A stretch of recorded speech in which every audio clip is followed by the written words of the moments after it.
আজকে চলে গেলাম একটি সরকারি প্রাথমিক বিদ্যালয়ের সামনে। এখানে টিউবওয়েলটা খুব অপরিষ্কার হয়েছিল। টিউবওয়েলের নিচের গাছগুলো টিউবওয়েলকে আঁকড়ে ধরে রেখেছে, যা দেখতে খুবই খারাপ দেখা যাচ্ছে।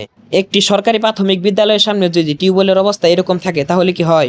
এখানে তো আমার আপনার ভাই বোনেরা পড়াশোনা করে, তাদের তৃষ্ণা মেটানোর জন্য এখানে পানি পান করতে আসে। তাদের জন্য কাজটি করতে পেরে আমি নিজেকে ধন্য মনে করি। এই জনকল্যাণমূলক কাজগুলোর জন্য আপনাদের কাছে সর্বোচ্চ শেয়ার আশা করা যায়। এই টিউবওয়েলের নিচে মাটি এবং কি ঘাসে ভরে গিয়েছিল। এতে এই স্কুলের শিক্ষার্থী এবং স্যার ম্যাডামদের পানি খেতে এবং কি সংরক্ষণ করতে অসুবিধা হতো। তাই আমার চোখে পড়া মাত্র আমি এই কাজটি করার জন্য এগিয়ে আসলাম। এই কাজটি করার জন্য খুব সময় নিয়ে কাজটি করতেছিলাম, যাতে কাজটি ভালো হয়। এই স্কুলের শিক্ষার্থী এবং স্যার ম্যাডামরা যাতে ভালোভাবে পানি খেতে বা সংরক্ষণ করতে পারে। কাজগুলো যত কষ্টই হোক না কেন, সাইড থেকে মানুষের ভালোবাসা পেলে কাজগুলো অনেক সহজ মনে হয়। এই কাজটি করার সময় সাইড থেকে স্যার ম্যাডামের ভালোবাসা এবং কি বাইরের মানুষের ভালোবাসা পেয়েছি। এটি আমাকে পরবর্তী কাজের জন্য অনুপ্রেরণা যোগাবে। কলটি খুব ময়লা এবং কি জংকার দিয়ে ঢাকা ছিল, তাই ভালোভাবে পরিষ্কার করার চেষ্টা করতেছি, যাতে রং দেওয়ার সময় কোনো অসুবিধা না হয়। কলটা পরিষ্কার করার পাশাপাশি কলের স্ল্যাবটাও ভালোভাবে পরিষ্কার করে দিলাম, যাতে এই স্কুলের শিক্ষার্থীরা দাঁড়িয়ে ভালোভাবে পানি খেতে পারে।